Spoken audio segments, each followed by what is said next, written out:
अस्सलामुअलैकुम। तो आज जो है अपना चैप्टर नंबर 11 स्टार्ट करेंगे, जो कि है सिंपल हार्मोनिक मोशन। ठीक है, ये topic simple harmonic motion most important है। अगर ये टॉपिक आप समझ लोगे, यकीन मानो पूरा चैप्टर आपके लिए हलवा हो जाएगा, आसान हो जाएगा। अगर इस टॉपिक को आपने छोड़ा तो पूरा चैप्टर आपके लिए मुश्किल हो जाएगा। बहुत आसान टॉपिक है, बिल्कुल सिंपल चीज़ है, बस अभी ये समझ लो, पूरा चैप्टर आसान कर लो। तो चलो शुरू करते हैं। भाई देखो, सिंपल हार्मोनिक मोशन क्या है।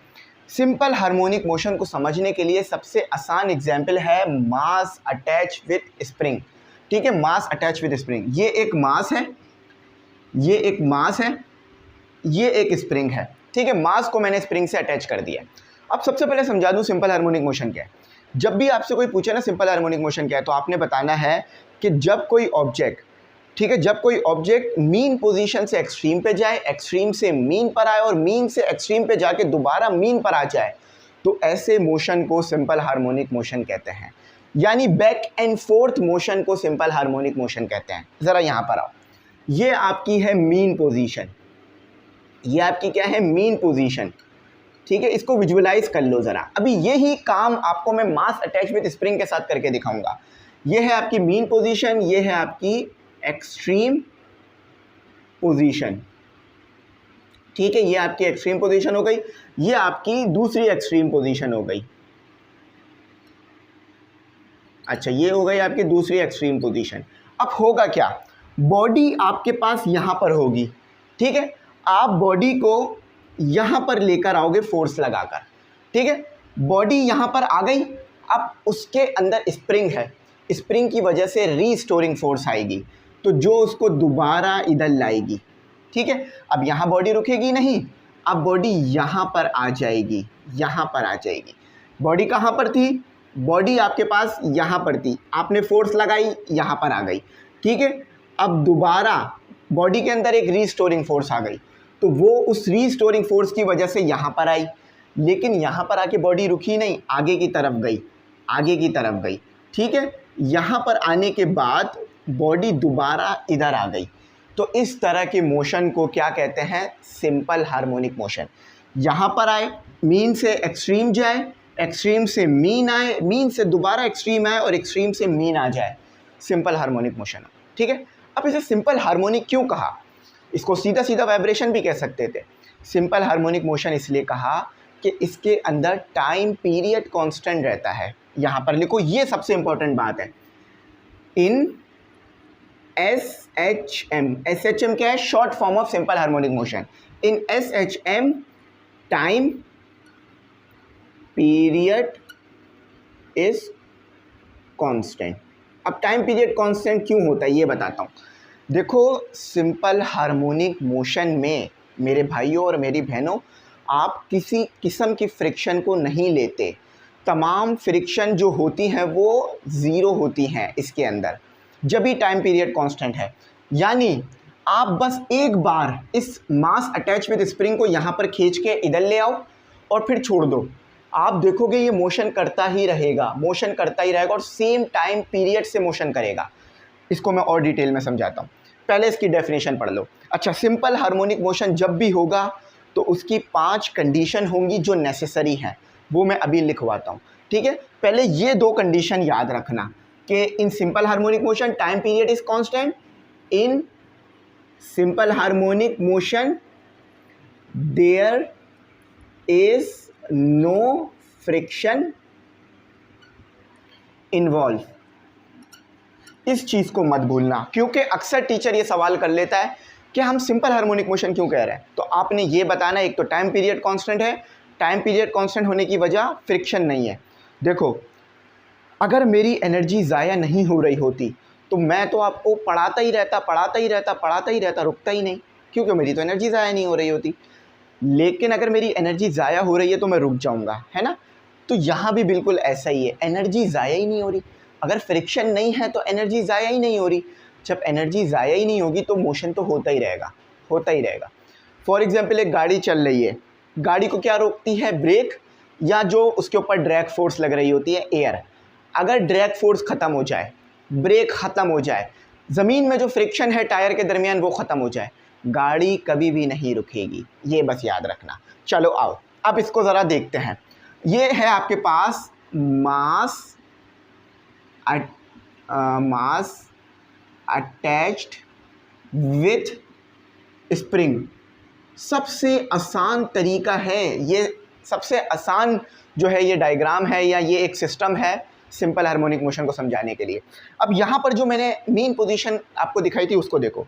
एक मेरे भाई और याद रखना, बच्चे अक्सर कंफ्यूज होते हैं, मीन पोजीशन को प्यार से हम बुलाते हैं इक्विलिब्रियम पोजीशन या इक्विलिब्रियम पॉइंट भी कहते हैं। मीन पोजीशन को इक्विलिब्रियम पोजीशन भी कहा जा रहा होता है। ये याद रखना, अक्सर मुझसे बच्चे पूछते हैं सर ये इक्विलिब्रियम पोजीशन कहाँ पर है, तो इसको याद रखना। अब देखो बॉडी आपके पास यहाँ पर है, तो ये कहाँ पर है, ये है mean position, M for mean, P for position. अब ये तस्वीरें हैं, ये एक ही सिस्टम है, अलग अलग नहीं है। सबसे पहले मैंने पिक्चर 1 खींची जब बॉडी मीन पोजीशन पे थी। ये है आपके पास स्प्रिंग, ठीक है, ये समझ लो, इसकी कंडीशनें खुद ही समझ आ जाएंगी। आपने क्या किया, मीन पोजीशन से फोर्स लगाई। जब आप फोर्स लगाओगे, याद रखना हुक लॉ इसके ऊपर उस वक्त लग रहा होगा, F = kx। सर आपने हुक लॉ गलत लिखा है, नहीं मैंने हुक लॉ ठीक लिखा है। सर आपने गलत लिखा है, नहीं मैंने ठीक लिखा है। सर आपने गलत लिखा है, क्यों गलत लिखा है, माइनस आना चाहिए, अभी माइनस नहीं आएगा, क्यों, ज़रा मेरी बात सुनो। फोर्स किधर लगा रहे हो, उस तरफ, समझ लो प्ले बटन की तरफ। डिस्प्लेसमेंट किस तरफ कवर हो रहा है, प्ले बटन की तरफ, तो दोनों आएंगे पॉजिटिव में, समझे मेरी बात। चलो, तो आपने जब फोर्स लगाई तो बॉडी ने यहाँ से लेकर यहाँ तक एक डिस्प्लेसमेंट कवर कर लिया। सर आप फिर गलत बोल रहे हो, ये एम्पलीट्यूड होगा, ये डिस्प्लेसमेंट ही होगा, या एम्पलीट्यूड भी ठीक है। देखो जब आप डिस्प्लेसमेंट और एम्पलीट्यूड को सेम कहना चाहो ना तो कह सकते हो, लेकिन उसकी कंडीशन है कि बॉडी अपने एक्सट्रीम पोजीशन पर होनी चाहिए। यानी अगर बॉडी एक्सट्रीम पोजीशन पर है तो एम्पलीट्यूड इक्वल टू डिस्प्लेसमेंट, यहाँ लिख लो, सर्च भी कर सकते हो, in extreme position amplitude is equal to displacement. चलो ये लो, प्यारी सी बात हो गई, लिख लो अपने पास। अच्छा, अब यहाँ पर क्या फिनोमिना होगा, आपने फोर्स लगाकर वहाँ पर तो ले गए, डिस्प्लेसमेंट कवर करा लिया, ये भी एक कंडीशन है इसकी। अब क्या होगा, अब इसमें आ गई रीस्टोरिंग फोर्स। स्प्रिंग क्या हो गया, खिंच गया है ना। देखो पहले स्प्रिंग नहीं खिंचा हुआ था, अब स्प्रिंग में स्ट्रेच, एक टेंशन आ गई है, खिंच गया है स्प्रिंग आपका, तो अब इसमें आएगी रीस्टोरिंग फोर्स। रीस्टोरिंग फोर्स कैसे, F = -kx, ये ठीक है, ये रीस्टोरिंग फोर्स है। क्यों, डिस्प्लेसमेंट किस डायरेक्शन में कवर हुआ, उस डायरेक्शन में, है ना, इस डायरेक्शन में डिस्प्लेसमेंट कवर हुआ। फोर्स किस तरफ लग रही है, अब इस तरफ लग रही है, इस तरफ लग रही है, जब ही नेगेटिव हो जाता है। समझ में आई मेरी बात, जब ही नेगेटिव साइन आता है। क्यों, अब आप करके देखना ये एक्सपेरिमेंट, आप जब बॉडी मीन पोजीशन पर हो खींचना, अब आप देखोगे डिस्प्लेसमेंट तो इस डायरेक्शन में कवर हो गया है, मगर एक फोर्स आपको अपने हाथ पे महसूस हो रही होगी जो बॉडी को उधर ले जाना चाहेगी।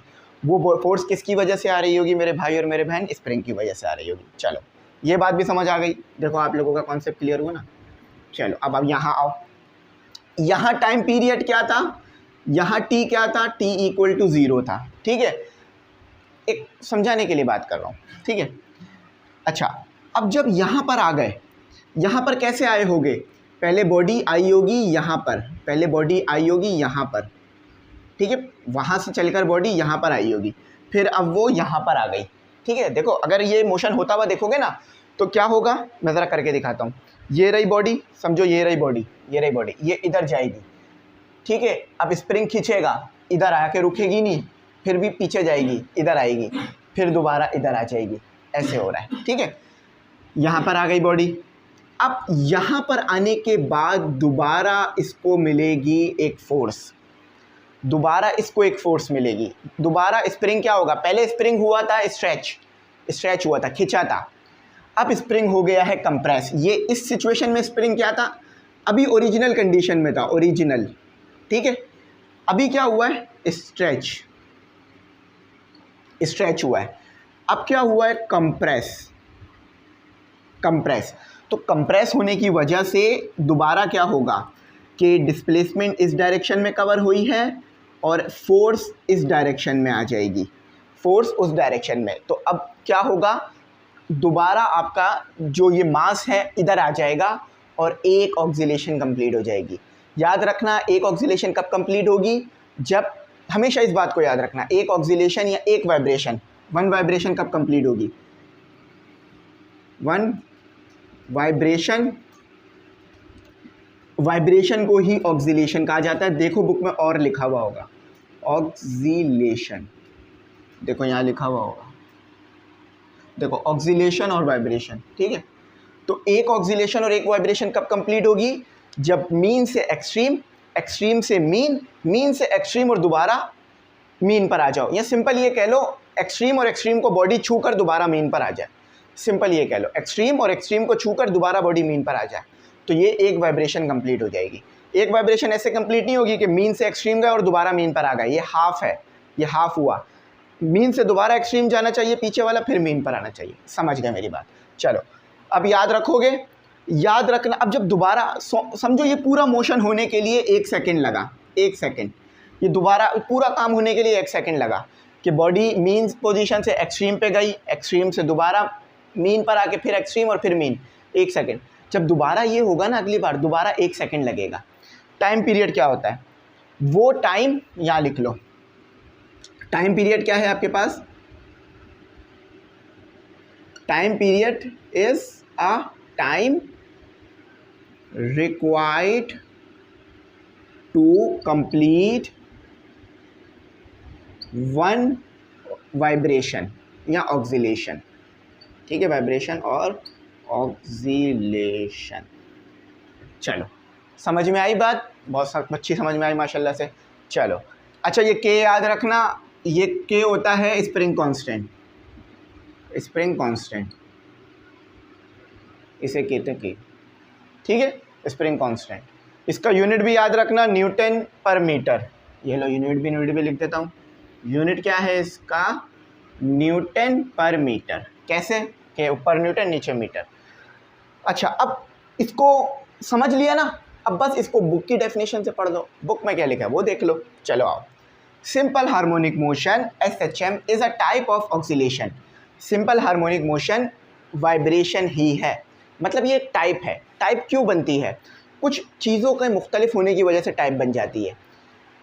ये क्यों बन रही है एक टाइप, क्योंकि इसमें टाइम पीरियड कांस्टेंट है, ठीक है, याद रखना। और vibration motion produce under the action of restoring force. Simple harmonic motion के लिए ज़रूरी है कि रीस्टोरिंग फोर्स हो। क्यों, देखो भाई, आप अपनी फोर्स लगा के तो एक्सट्रीम पोजीशन पे ले जाओगे, अगर रीस्टोरिंग फोर्स नहीं होगी तो वो खुद ब खुद मीन पे थोड़ी ना आएगा।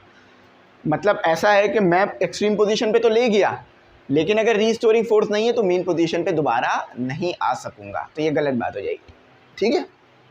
अच्छा अब नेसेसरी कंडीशन देख लो, अगर ये कंडीशन नहीं होंगी तो सिंपल हार्मोनिक मोशन नहीं हो रहा होगा, ठीक है। पढ़ा चुका हूँ, बस अब वो लिख दूंगा। The necessary condition for the execution of simple harmonic motion, execution का मतलब करना, होना, ठीक है, करना, होना। सबसे पहली कंडीशन है कि फोर्स जो है वो डायरेक्टली प्रोपोर्शनल होनी चाहिए डिस्प्लेसमेंट के। यानी सिंपल सी बात है, जितनी ज़्यादा फोर्स लगाओगे उतना ज़्यादा डिस्प्लेसमेंट कवर होगा, है ना। जितनी ज़्यादा फोर्स लगाओगे उतना ज़्यादा डिस्प्लेसमेंट कवर होगा। अच्छा फोर्स जो है वो डायरेक्टली प्रोपोर्शनल होगी किस चीज़ के, इलास्टिक लिमिट के। सर ये क्या बात कर दी, अभी समझाता हूँ। इलास्टिक लिमिट, इसको पढ़ भी देता हूँ, एक काम करता हूँ पढ़ भी देता हूँ ताकि आपको समझ में आए। अच्छा पहला वाला पॉइंट ही पढ़ देता हूँ, फिर दूसरा वाला पॉइंट पढ़ के बताऊँगा, ठीक है। The restoring force shall be directly proportional to the displacement from equilibrium position. यानी इक्विलिब्रियम पोजीशन, मीन पोजीशन बता चुका हूँ, सेम चीज़ है। जितनी ज़्यादा फोर्स लगाओगे उतना ज़्यादा आपके पास डिस्प्लेसमेंट कवर होगा, है ना। जितना ज़्यादा डिस्प्लेसमेंट कवर करोगे, यानी जितना ज़्यादा स्प्रिंग को खींचोगे उतनी ज़्यादा रीस्टोरिंग फोर्स आएगी। फॉर एग्जांपल आपने देखा होगा ना, रबड़ थोड़ा सा खींचते हो तो कम फोर्स होती है, ज़्यादा खींच देते हो तो ज़्यादा फोर्स आ जाती है, यानी रबड़ दोबारा अपनी पोजीशन में आने की कोशिश करता है, वो रीस्टोरिंग फोर्स होती है जो रबड़ को अपनी पोजीशन में कोशिश करती है लाने की। अच्छा, अब है आपके पास इलास्टिक। इलास्टिक लिमिट कह लो या इसे इनर्शिया भी कहा जाता है, ठीक है, इलास्टिक लिमिट या इनर्शिया। अब फॉर एग्जांपल, जितनी ज़्यादा इलास्टिक लिमिट होगी उतनी ज़्यादा रीस्टोरिंग फोर्स होगी। कैसे? आपके पास बॉल पेन होगा, उसका स्प्रिंग निकालो, उसकी इलास्टिक लिमिट बहुत कम है, ज़रा सा खींचोगे वो क्या होगा, डिफॉर्म हो जाएगा, यानी अपनी ओरिजिनल पोजीशन में दोबारा नहीं आ पाएगा। तो अगर इलास्टिक लिमिट ज़्यादा होगी यानी स्प्रिंग मजबूत होगा, स्प्रिंग अच्छा होगा, तो वो ज़्यादा रीस्टोरिंग फोर्स लगाएगा। यानी ये जो बड़े बड़े ट्रकों में लगा हुआ होता है ना, बड़े बड़े ट्रक्स में और रेल में जो स्प्रिंग लगे हुए होते हैं, इसकी रीस्टोरिंग फोर्स बहुत ज़्यादा होती है, यानी पूरी की पूरी बोगी उसके ऊपर रखी हुई होती है, वो दबते हैं और वापस बोगी को अपनी पोजीशन में ले आते हैं। और याद रखना, एक बात याद रखना, ये याद रखो, स्प्रिंग को शॉक ऑब्जर्वर के तौर पे काम कराया जाता है, ऑब्जर्वर के तौर पे काम कराया जाता है, यानी ये शॉक को ऑब्जर्व कर लेता है, फोर्स को ऑब्जर्व करता है स्प्रिंग, ठीक है, ये मैंने लिख दिया। अच्छा, दो बातें तो समझ में आ गई, यहाँ पे लिखी हुई है, the restoring force shall be proportional to the inertia या elastic limit of the system, simple harmonic motion. अच्छा, the displacement from the equilibrium point on either side should be small. अच्छा देखो, the displacement from the equilibrium position, अच्छा simple harmonic motion के लिए ये कि displacement कम हो, कम कवर कराओ, यानी ज़्यादा मत खींचो। फॉर एग्जांपल, अब इसी स्प्रिंग को मैं और खींच देता, उधर ले जाता, तो ज़्यादा खींचने से क्या होगा, इलास्टिक लिमिट से निकल जाएगा ये अपनी, यानी फ्रैक्चर हो जाएगा, यानी आप अपनी पोजीशन में दोबारा नहीं आ पाएगा। आपने देखा होगा ना, स्प्रिंग अगर आपके पास है, ज़्यादा खींच दो तो वो दोबारा अपनी पोजीशन में नहीं आ पाता, स्प्रिंग ख़राब हो जाता है। तो इतना खींचो, डिस्प्लेसमेंट इतना बढ़ाओ कि स्प्रिंग ख़राब ना हो। अगर स्प्रिंग ख़राब हो गया, आपका काम ख़त्म, फिर बेकार, फिर नहीं होगा फ़ायदा, ठीक है। तो यहाँ पर लिखो डिस्प्लेसमेंट शुड बी स्मॉल, ये लो। चलो अब एक छोटी सी बात और पढ़ा देता हूँ।